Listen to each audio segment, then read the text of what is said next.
Okay okay okay sir. Okay. तो जब परसों हमने क्लास स्टार्ट किया था, उसका आप लोगों ने कोई फ्रेमवर्क बनाया अपना एविडेंस एक्ट का? तो एविडेंस एक्ट जो आपको 1872 का है, the evidence act 1872 is now भारतीय साक्ष्य अधिनियम 2023, जो कि आपका 1 जुलाई 2024 से इंप्लीमेंट हो जाएगा। इसमें 4 पार्ट हैं, 12 चैप्टर हैं, एक शेड्यूल है, 170 सेक्शंस हैं। ये हम लोगों ने कर लिया था। इसके बाद प्लस एक स्ट्रक्चर कि कौन कौन से सेक्शंस आपके इंपॉर्टेंट हैं, कितने पार्ट्स में कैसे कैसे है, तो वो हम लोग शायद कन्फेशन तक हम लोग पहुंच पाए थे। प्लस जो मे presume, shall presume, conclusive proof, ये सारी बातें हम लोग एक शॉर्ट में कर ली थी। अब कन्फेशन के जो बाद का है, कन्फेशन जो एडमिशन आपका है 15 से 21 है, 22, 23, 24 में आपका कन्फेशन है, जिसमें बताया था आपको सेक्शन 23 में सेक्शन 27 जो पुराना वाला है वो ऐड हो गया है। सेक्शन 26 में जो आपका डाइन डिक्लेरेशन 32 में था वो इसमें आ गया है। तो यहां तक हम लोगों ने एक बेसिक फ्रेम में कर लिया था। फिर थोड़ा सा एविडेंस कहीं भी डिफाइंड नहीं है, पर टाइप ऑफ एविडेंस है, that is in section 2 clause 1E। तो सेक्शन 2 क्लॉज 1E का जो पार्ट 1 है, that is oral evidence. It speaks of oral evidence, oral evidence की बात करता है। और ओरल एविडेंस कैसे प्रोड्यूस किया जाएगा, that is given in section 54 and 55। जो आपका सेक्शन 2 क्लॉज 1 क्लॉज E का जो 2 है, उसमें डॉक्यूमेंट्री एविडेंस की बात है। एंड डॉक्यूमेंट्री एविडेंस कैसे प्रूव होगा आपका, वो सेक्शन 56 से लेकर सेक्शन 60 तक उसका डिस्क्रिप्शन एक दिया हुआ है। 61 से लेकर 63 तक इलेक्ट्रॉनिक एविडेंसेज, डिजिटल रिकॉर्ड्स वगैरह की बात की गई है। तो यहाँ तक हम लोगों ने एक हल्का फुल्का लास्ट टर्न पे कर लिया था, जो कि आपको बताता हूँ कि सेक्शन वाइज ऑफ फ्रेम आपका एविडेंस एक्ट का पहले क्लियर हो जाए कि this is the frame of evidence act. अब सेक्शन जो 57 है, that is primary evidence. Section 57 जो आपका है, दैट इज प्राइमरी एविडेंस। और section 58 is basically secondary evidence. तो एक बात जो आती है कि प्राइमरी एविडेंस किसमें, सेक्शन 57 में है, सेकेंडरी एविडेंस आपका सेक्शन 58 में है। प्राइमरी एविडेंस में एक्सप्लेनेशंस मतलब व्याख्यान, तो explanation number 4, 5, 6 and 7, explanation number 4, explanation number 5, 6 and 7, ये 4 एक्सप्लेनेशंस हैं। इसमें इलेक्ट्रॉनिक रिकॉर्ड्स, इलेक्ट्रॉनिक मीडिया और डिजिटल रिकॉर्ड्स का जिक्र है। तो मुझे लगता है कि कमिंग ईयर्स के हर एग्जाम में how electronic evidence has been made relevant in accordance with the new आपका एक्ट जो है, और क्या उसके प्रोविजंस हैं, कितने टाइप के हैं, क्या नेचर है, ऐसा एक प्रश्न आपका मोटा मोटा लार्ज बड़ा क्वेश्चन आपका हर एग्जाम्स में आना है। तो सेक्शन 2 से स्टार्ट किया। सेक्शन 2 का इलेक्ट्रॉनिक एविडेंस में ओरल एविडेंस, जैसे अगर कोई वीडियो कॉन्फ्रेंसिंग से अगर कोई विटनेस अपना बयान दे रहा है या कोई चीज बता रहा है, तो जो वो उसके द्वारा जो बोल रहा है वो तो ओरल होगा आपका, लेकिन जो रिकॉर्ड हो गया है ये आपका डॉक्यूमेंट्री एविडेंस में आएगा। जैसे अगर कोई चीज मैंने अभी बताई अभी इस लेक्चर में, तो आप कहेंगे कि इस लेक्चर में ये चीज बताई गई है, ये डॉक्यूमेंट्री एविडेंस का होगा। रिकॉर्डेड वीडियो है, रिकॉर्डेड वीडियो भले मैंने इसमें बोला है, लेकिन ये डॉक्यूमेंट्री एविडेंस है। तो इलेक्ट्रॉनिक स्टेटमेंट ओरल कब होगा, ओरल एविडेंस कब होगा, वो अलग चीज है। ये आपका चीज है वॉइस मैसेजेस जो आपके हैं, that they are electronic evidence. फिर प्राइमरी एविडेंस में एक्सप्लेनेशंस की बात आप करेंगे, सेकेंडरी में है, फिर 61 से 63 में है। ऐसे ही आपका नेक्स्ट है, देखिए section 66 proof as to electronic signature. आजकल सारे एग्रीमेंट्स, सारे कॉन्ट्रैक्ट्स, इवन वकालतनामा भी डिजिटली साइन हो रहे हैं। तो proof as to electronic signature आपका 66 में है। Proof as to verification of digital signature वो आपका सेक्शन 73 में है। तो सेक्शन 66 और सेक्शन 73 दोनों डिजिटल सिग्नेचर की बात कर रहे हैं। किस प्रकार की बात करें जी, आपको देखना होगा। तो डिजिटल रिकॉर्ड, इलेक्ट्रॉनिक रिकॉर्ड, ये ओरल भी हो सकता है और डॉक्यूमेंट्री भी। तो ओरल में है all statements made including electronically, statements made electronically. लेकिन अगर कोई चीज रिकॉर्डेड है, डिजिटल फॉर्मेट में है, ईमेल में है, तो वो डॉक्यूमेंट्री एविडेंस में सारे आएंगे, इलेक्ट्रॉनिक आपके डॉक्यूमेंट्री एविडेंसेस। तो सेक्शन 2 क्लॉज 1 का ई का जो 2 है डॉक्यूमेंट्री। फिर एक्सप्लेन करेंगे आप। तो डॉक्यूमेंट्री एविडेंस आपके प्राइमरी और सेकेंडरी होते हैं। तो प्राइमरी आपका 57 में है, 58 में सेकेंडरी है। एक्सप्लेनेशन 57 के 4, 5, 6, 7 में इनके बारे में दिया हुआ है। डिजिटल सिग्नेचर के बारे में सेक्शन 67 में है और सेक्शन 73 में आपका है।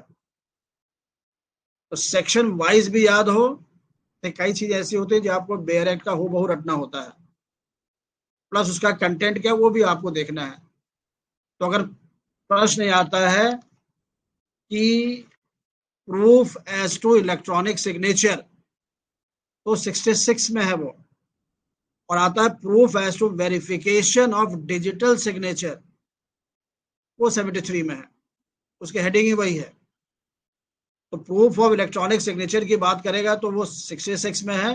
And proof as to verification of digital signature, इसके अंदर क्या है वो अलग मुद्दा है। तो 66 एंड 73 इसको थोड़ा डिफ्रेंशिएट करिएगा। इसके बाद आपका सेक्शन 74 है, जिसमें कि प्राइवेट डॉक्यूमेंट्स और पब्लिक डॉक्यूमेंट्स की बात की गई है। तो एविडेंसेस दो प्रकार के, दो टाइप्स के, oral evidence and documentary.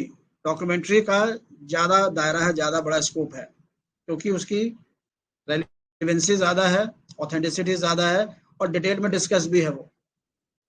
Primary और सेकेंडरी एविडेंस के डिफरेंस को आपको बहुत कायदे समझना पड़ेगा। पहली चीज, प्राइमरी एविडेंस होता क्या है, दूसरा सेकेंडरी एविडेंस क्या होता है, प्लस प्राइमरी एविडेंस कैसे प्रूव किया जाएगा और कब सेकेंडरी एविडेंस के द्वारा भी कोई चीज प्रूव की जा सकती है। कहीं पर एविडेंस देना होगा तो कहां पर आपको सेकेंडरी एविडेंस देने के लिए छूट है, ये बकायदा इसके लिए आपका एविडेंस एक्ट इस अधिनियम में है। तो डॉक्यूमेंट्री एविडेंस हमेशा प्राइमरी एविडेंस के द्वारा ही प्रूव किया जाएगा। तो पहले तो प्राइमरी होता क्या है, सेकेंडरी क्या होता है, कब कब आपको प्राइमरी एविडेंस की जगह छूट है कि आप सेकेंडरी एविडेंस से उस बात को साबित कर सकते हैं, ये चीज देखना है। इस एस्पेक्ट्स को आपको पढ़ना है। अब जैसे एक जो कार्बन कॉपी है, आप एग्जाम्स देते हो, ओएमआर शीट लिखते हैं, उसका कार्बन कॉपी, ओएमआर शीट की कार्बन कॉपी आपको मिल जाती है, ओरिजिनल चली जाती है आपके एग्जामिनेशन बॉडी को। तो जो आपको ये ओएमआर शीट मिली है, तो क्या ये प्राइमरी एविडेंस है? ये इशू अभी हाई कोर्ट में हम लोग के मुकदमे में चल रहा है। एक स्टूडेंट का ये कहना है कि मेरे 17 सवाल गलत हैं, कमीशन कह रहा है कि नहीं आपके 18 सवाल गलत हैं, कट ऑफ मेरिट जो गई है वो 40 गई है, और 18 सवाल गलत होने पर मेरा 39 हो जा रहा है, 39.5 हो रहा है, तो जो स्टूडेंट है, और 17 सवाल गलत हो मतलब एक मार्क्स का बढ़ गया, तो 40.5 हो जा रहा है, तो कट ऑफ में आ जा रहा है। तो जो ओरिजिनल ओएमआर शीट है वो एग्जामिनेशन बॉडी के पास है, और एक ओएमआर शीट जो कार्बन कॉपी है वो जो दे देते हैं स्टूडेंट को अपने घर ले आने के लिए। तो क्या इस कार्बन कॉपी के आधार पर कैन द स्टूडेंट क्लेम कि नहीं मेरा सही है ये? तो ये कार्बन कॉपी जो उसके पास है वो प्राइमरी एविडेंस है कि सेकेंडरी एविडेंस है? हाथ रेज करके तुरंत बताइए। The carbon copy issued by the examining body, the carbon OMR sheet, जो आंसर जो बोला करते हैं आप, बताइए। हाँ बोलिए। सर प्राइमरी तो नहीं होगा। अच्छा, और कोई? तो एग्जामिनिंग बॉडी कह रही है कि जो आपका ये आंसर शीट है, आपका ओरिजिनल जो black blue blue original pen से है, वो उनके पास है, कार्बन कॉपी स्टूडेंट के पास है। तो क्वेश्चंस में डिस्प्यूट होने पर क्या होगा? आपका कहना है कि वो प्राइमरी एविडेंस नहीं होगा। और कोई बताएगा इमीडिएटली? इनीश, आकृति, कोई आप में से? तो जो कार्बन कॉपी है, carbon copy is the primary evidence. Primary evidence की डेफिनेशन है, प्राइमरी एविडेंस की एविडेशन है, क्या होगा बताइए? सर कार्बन कॉपी तो सेकेंडरी एविडेंस हुआ ना सर? अच्छा, कार्बन कॉपी जो है प्राइमरी एविडेंस है, क्योंकि वो ओरिजिनल का ही काउंटर पार्ट है। जब ओरिजिनल बन रहा है तो उसी से ही बन रहा है वो। The counter part of copy is the primary evidence, जो आप पढ़ेंगे उसमें है तो। लेकिन जो फोटो कॉपी है, ओरिजिनल से आप फोटो स्टेट कराते हैं, दैट इज सेकेंडरी। क्लियर बात? ये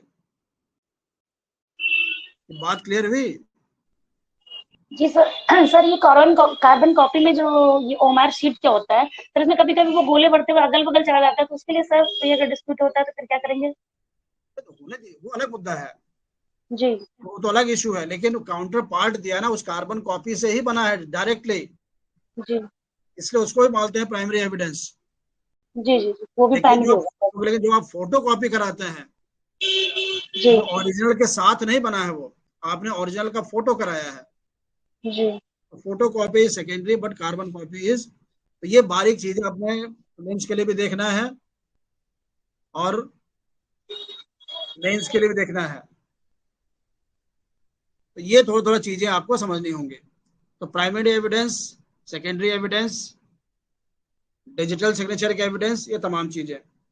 फिर आप आइए, जो मे प्रिज्यूम शैल प्रिज्यूम का मैंने बता ही दिया था आपको।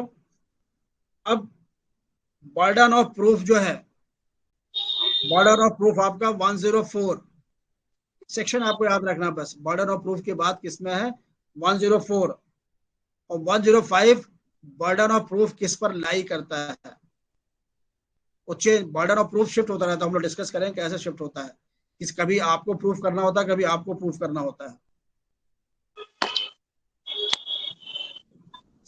माइक बंद करो आप। फिर section 110, section 110 and section 111, section 110 और सेक्शन 111, किसी का माइक ऑन है, माइक बंद कर लीजिए। सेक्शन 110 और सेक्शन 111 ये दो आपके इंपॉर्टेंट सेक्शंस हैं। सेक्शन 110 में क्या है, अगर कोई व्यक्ति 30 साल तक उसके बारे में कभी कुछ सुना गया है तो वह जीवित माना जाएगा unless proved otherwise.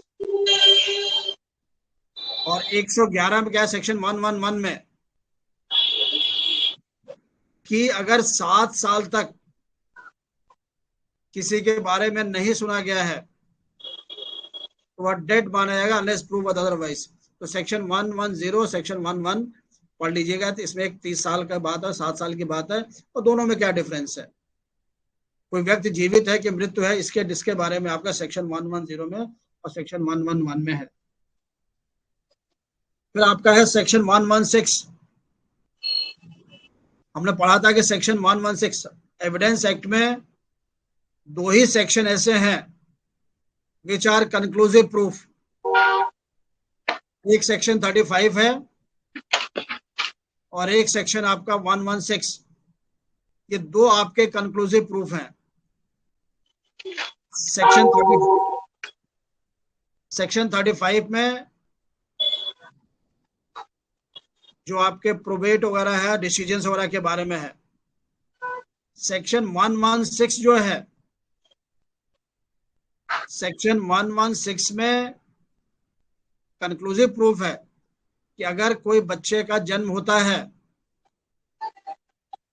After dissolution of the marriage of between husband and wife, पति पत्नी के विवाह के विघटन के बाद अगर किसी बच्चे का जन्म होता है विद इन 280 डेज, 280 के दिन के अंदर, तो उस बच्चे के माता पिता वही हैं।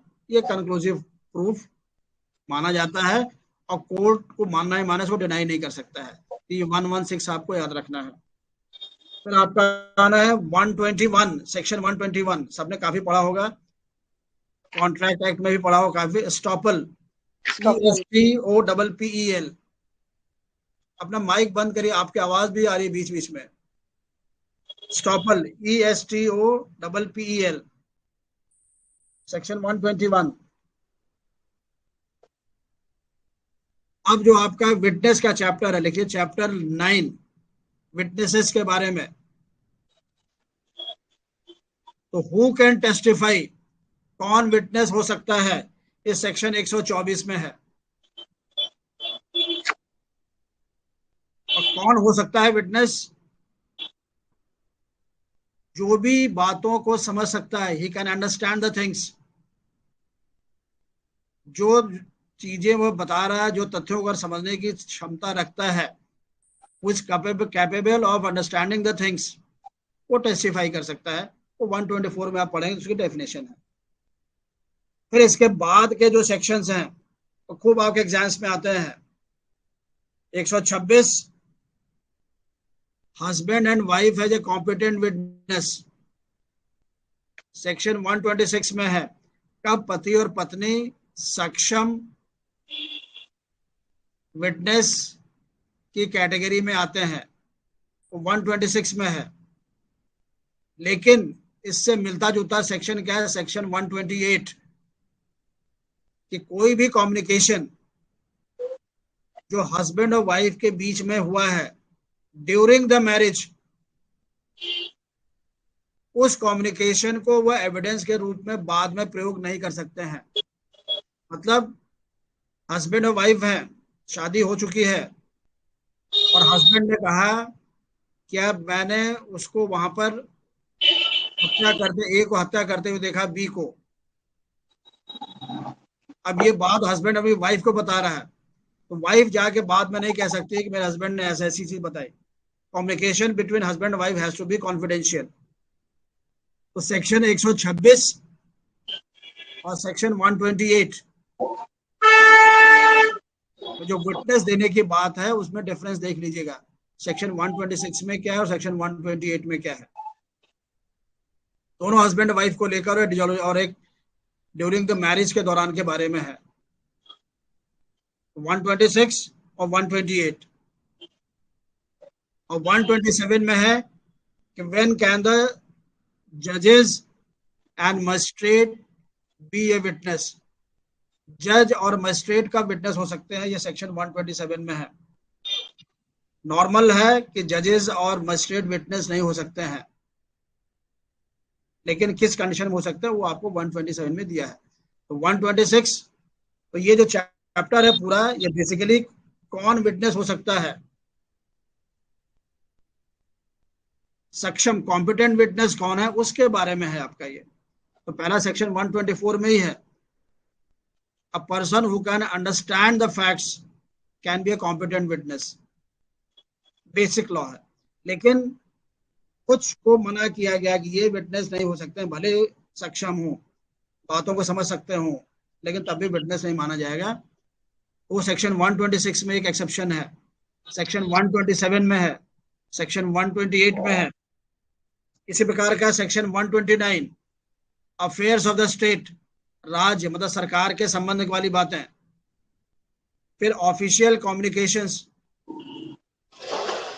जो औपचारिक कम्युनिकेशन होता है आपस में सरकारी दफ्तरों में, उन चीजों को कैसे एविडेंस के रूप में आप यूज कर सकते हैं, नहीं यूज कर सकते हैं।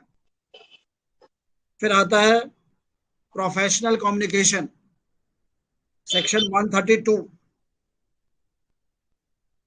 जैसे कोई क्लाइंट एक वकील के पास जाता है और कुछ बातें बताता है अपने बारे में, किसी अपराध के बारे में, तो वो एडवोकेट जो है उसको यूज नहीं कर सकता उसके खिलाफ कि भाई मुझे इसने आके ऐसे बताया था, ये ऐसी चीज थी। ये कुछ एक्सेप्शंस हैं जहां पर आप विटनेस एविडेंस नहीं दे सकते, विटनेस आप नहीं बन सकते हैं। तो सेक्शन 124 में जनरल रूल है। फिर 126 और 128 दो एक साथ पढ़ना है आपको, दोनों husband and wife and during marriage के बारे में है। 127 में जजेस एंड मजिस्ट्रेट के बारे में है। 132 पर काफी प्रश्न आते हैं, प्रोफेशनल कम्युनिकेशन, प्रोफेशनल चीजों में दिया हुआ कोई भी कम्युनिकेशन किया हुआ, क्या उसको आप एविडेंस के रूप में बाद में यूज कर सकते हैं, जैसे एडवोकेट्स के बारे में। फिर आपका सेक्शन 138, जिस पर के खूब प्रश्न आते हैं, अकम्प्लिस, अकम्प्लिस कौन होगा, अकम्प्लिस की क्या परिभाषा है, उसके बारे में सेक्शन 138। फिर उसके बाद आपका आता है जो ट्रायल जब होता है तो विटनेसेस का परीक्षण, एग्जामिनेशन ऑफ विटनेसेस, गवाह हैं उनका परीक्षण कैसे होगा, किस ऑर्डर में होगा, मतलब किस क्रम में होगा, ये बहुत इंपॉर्टेंट चीज है। तो सेक्शन 140 में लिखा हुआ है, examination of witnesses shall be in the order as prescribed under the rules, जैसा कि कानून में प्रेस्क्राइब होगा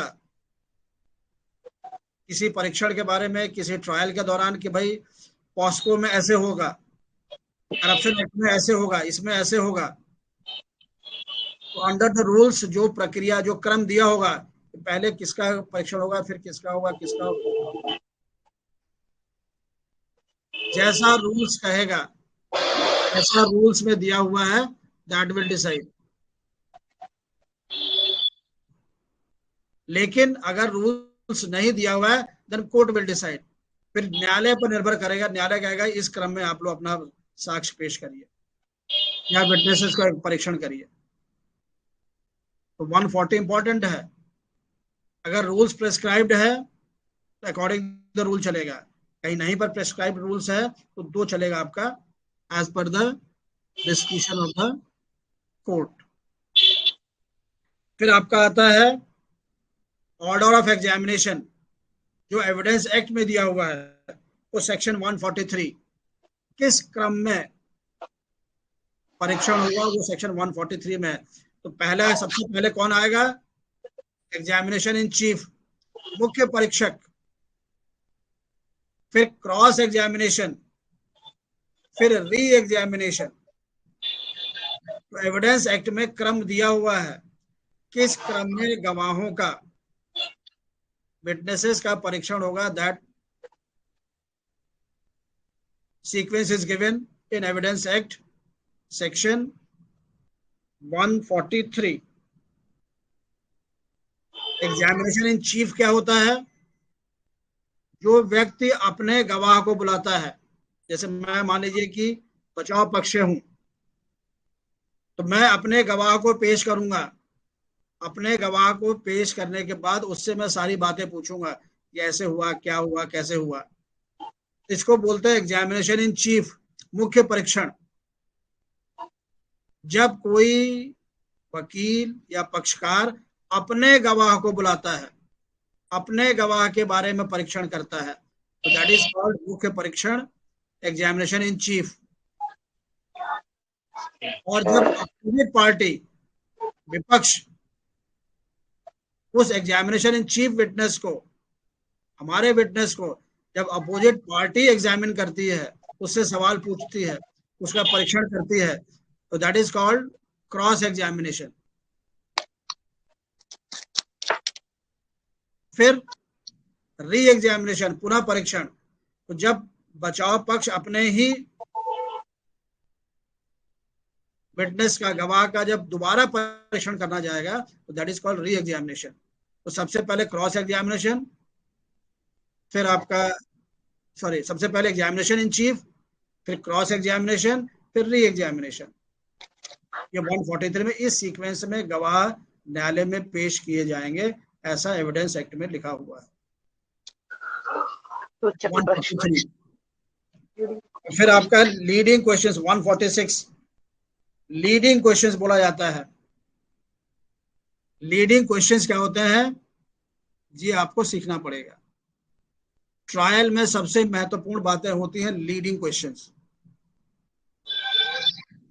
तो लीडिंग क्वेश्चंस का जिक्र सेक्शन 146 में आपका दिया हुआ है। और उसके बाद जो इंपॉर्टेंट आपका सेक्शन 141, जिसमें ये लिखा हुआ है कि जज will decide the admissibility of any evidence. कौन सा साक्ष्य ग्राह्य होगा या अंततः न्यायालय डिसाइड करेगा, कोर्ट विल डिसाइड। सेक्शन 141।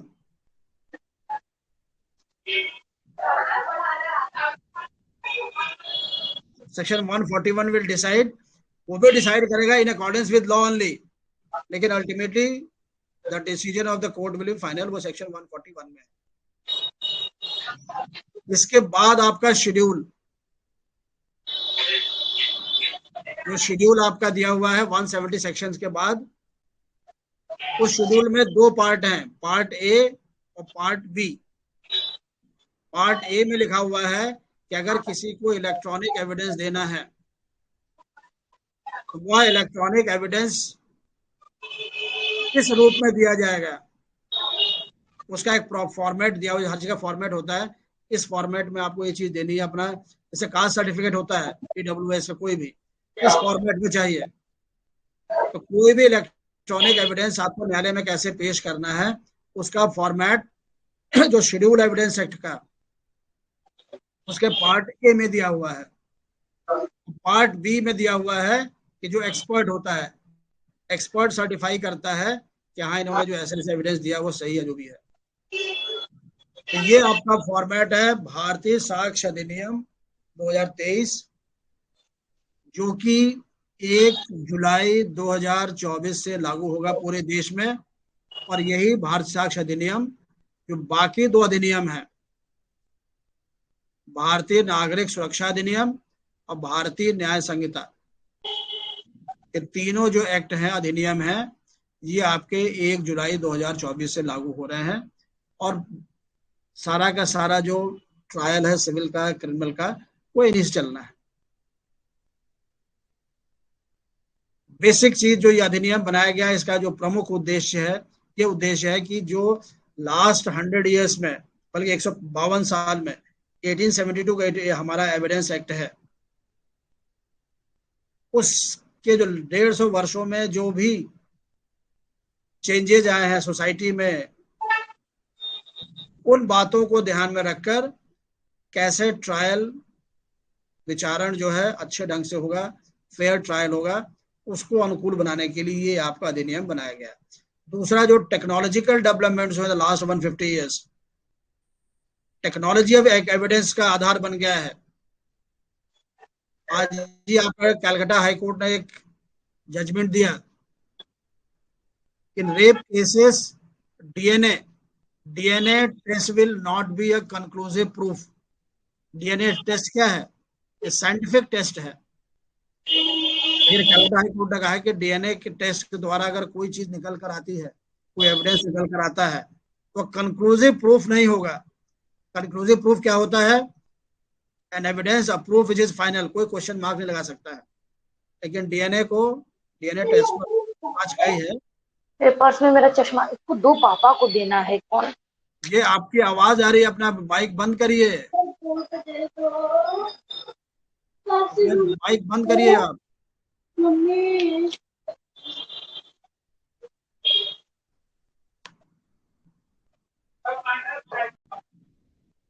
तो जो आपका ये भारतीय साक्ष्य अधिनियम है, इसका डिटेल्स हम लोगों ने पढ़ा, और जो मैंने आपको सेक्शंस बताए, इसका जो प्रियम्बल है वो याद रखना है आपको। जो अधिनियम है, it is to consolidate, it is an act to consolidate and to provide general rules and principles of evidence। साक्ष्य के नियम और सिद्धांत, उनको कंसोलिडेट करके एक साथ लाकर इस एक्ट में प्रदान कर रहा है फॉर फेयर ट्रायल, ताकि ट्रायल अच्छे ढंग से, निष्पक्ष ढंग से ट्रायल चले। ये इसका प्रियम्बल है। सेक्शंस 170 पार्ट 4 चैप्टर 12, और किन सेक्शंस में कौन कौन से चीजें इंपॉर्टेंट है, हल्का सा ब्रीफ आपको मैंने पूरा ये दिया है। तो आपको क्लियर हो गया होगा कि इसमें बेसिकली पूरे एविडेंस एक्ट में जो आपको ध्यान रखना है, जिन बातों को समझना है, वो ये कि एविडेंस होता क्या है। सेक्शन 2(1) का ई जो है oral evidence, primary evidence. Oral evidence कैसे प्रूव होगा? 54, 55, 56, 57, 58 आपका प्राइमरी सेकेंडरी में, ये सारे। दूसरा, कौन लोग विटनेस होंगे, साक्ष्य कैसे दे जाएंगे, कौन साक्ष्य दे सकता है, कौन विटनेस बन सकता है, उसका डिस्क्रिप्शन है। किन किन परिस्थितियों में विटनेस बनना या गवाह देना, एविडेंस देना अलाउड नहीं है। ये बेसिक यही चीजें हैं। फिर एडमिसिबिलिटी एंड कन्फेशन, पुलिस के सामने क्या होगा, इनके सामने क्या होगा। तो मुश्किल से आपके सामने 5 एस्पेक्ट्स हैं which you have to study and understand. पहला, जो डेफिनेशन क्लॉज आपका है, एविडेंस के definition, oral evidence, primary evidence, documentary evidence, उसमें primary evidence, secondary evidence plus electronic evidence. इसके अलावा कौन कौन से एविडेंस में presume, shall presume, prove, not prove, disprove, conclusive proof, इस कैटेगरी में आते हैं। इनको आपको जान लेना है। फिर एडमिशन और कन्फेशन की बात जान लेना है। पुलिस के सामने दिया हुआ स्टेटमेंट की क्या रेलिवेंसी है। सेक्शन 27 जो अब सेक्शन 23 में आ गया है, उसकी क्या रेलिवेंसी है, ये आपको जानना है। प्लस जो विटनेसेस हैं, कौन विटनेस दे सकता है, कौन गवाही दे सकता है, कौन साक्ष्य दे सकता है, किन परिस्थितियों में मना है, हस्बैंड वाइफ का, ड्यूरिंग मैरिज का, एडवोकेट का, प्रोफेशनल का, ऐसे करके। फिर एग्जामिनेशन, ऑर्डर ऑफ एग्जामिनेशन, किस क्रम में परीक्षण होगा और लीडिंग क्वेश्चंस क्या होंगे, कैसे पूछताछ होगी। इसके अलावा बर्डन ऑफ प्रूफ का है कि बर्डन ऑफ प्रूफ, किस चीज को साबित करने का दायित्व तो किस पर होगा, कौन, अगर कोई चीज प्रूफ करनी है ये चीज, तो इसको कौन प्रूफ करेगा कि ये मोबाइल फोन है कि नहीं है, ये कौन प्रूफ करेगा, ए करेगा कि बी करेगा। तो बर्डन ऑफ प्रूफ का एक चैप्टर आपका है, प्लस कुछ खास एविडेंसेस हैं। वो लॉ ने मान लिया कि 7 साल पहले अगर 7 साल तक अगर किसी के बारे में कोई चीज नहीं पता चली है तो वो डेड माना जाएगा, अनलेस प्रूवन अलाइव। 30 साल के दौरान कभी भी किसी के बारे में कुछ पता चला है तो अलाइव माना जाएगा कि जिंदा है, जब तक कि उन्हें तो कोई बता ना दे। तो आप देखेंगे मोटा मोटा ये पिक्चर है, लेकिन जब डिटेलिंग आगे पढ़ते जाएंगे आप, child witness, hostile witness, confession, retracted confession, तमाम चीजें, फिर सीआरपीसी से जोड़कर सब चीजें धीरे धीरे आपको क्लियर होंगी। और evidence act is a very high scoring provision, आपको क्लियर हो जो बात पूछी जा रही है किस धारा में है, एग्जैक्ट बात, क्योंकि एविडेंस एक्ट में कोई प्रिजम्पशन नहीं चलेगा, कोर्ट कोई चीज मान कर नहीं चलेगा। जो एविडेंस एक्ट में लिखा हुआ है कोर्ट को भी वही लेकर चलना है, कहीं डिस्क्रिप्शन नहीं है। तो एविडेंस एक्ट का क्या सेक्शन है, जितना माइन्यूटली लिख पाएंगे आप, सेक्शन 2 क्लॉज 1 का ई का 1 में है, कितना अच्छा है। प्लस मुश्किल से 1-2 केस लॉ ही मिलेंगे आपको, डाइन डिक्लेरेशन पर, इन सब चीजों पर ही। तो ये हाई स्कोरिंग पेपर है, रट लेना है। देखिए एग्जामिनेशन की आप तैयारी कर रहे हैं, एग्जाम पास करने के लिए उसका एक ही मंत्र होता है कि जो चीज हाई स्कोरिंग है, जो जिस फॉर्म में है, उसको उस फॉर्म में आपको रट लेना है। सीआरपीसी और evidence very high scoring paper, लेकिन केवल आपको पूरा रट डालना है। हालांकि जब समझ जाएंगे तो रटने में आसानी होगी, जैसे एविडेंस एक्ट में अब आपको रटने में आसानी होगी। जब हम लोग सीआरपीसी पढ़ेंगे तो और आसानी होगी आपको। तो लेकिन प्रोविजंस वगैरह सब एकदम रट डालिए, आईपीसी, कॉन्स्टिट्यूशन, कॉन्ट्रैक्ट, इनको बहुत समझना है, सब्सटैंटिव लॉ को बहुत समझना है आपको, उसमें भी रटना है, प्रोविजंस को रटना है, केस लॉ समझना है, लेकिन समझना उसमें ज्यादा है, कंसेप्चुअल चीजें ज्यादा है, कॉन्स्टिट्यूशन, कॉन्ट्रैक्ट, आईपीसी, टॉर्ट्स, ये सब चीजें। लेकिन सीआरपीसी, एविडेंस और सीपीसी के प्रोविजंस को रट डालिए, इलस्ट्रेशंस को रट डालिए। आपके सामने टोटल 170 है, और अभी मैं बोलूंगा तो खटाखट आप उसका ही चीजें बोलना शुरू कर देंगे। आज फेयर कर लेंगे तो आधे सेक्शन आपको आज रट जाएंगे। 50 सेक्शन लिखा है, एकदम सेक्शन ही रटिए पहले, उस सेक्शन में क्या है। तो ये है, और कल से फिर हम लोग डिटेल स्टार्टिंग करेंगे प्रिएम्बल से फिर से, और फिर विद इन 10 डेज हम एविडेंस एक्ट हम लोग चारों तरफ से समझ के कर लेंगे। अब सेक्शंस आपको सारे याद और रटे होने चाहिए, ये आप लोग करिएगा। Okay, thank you.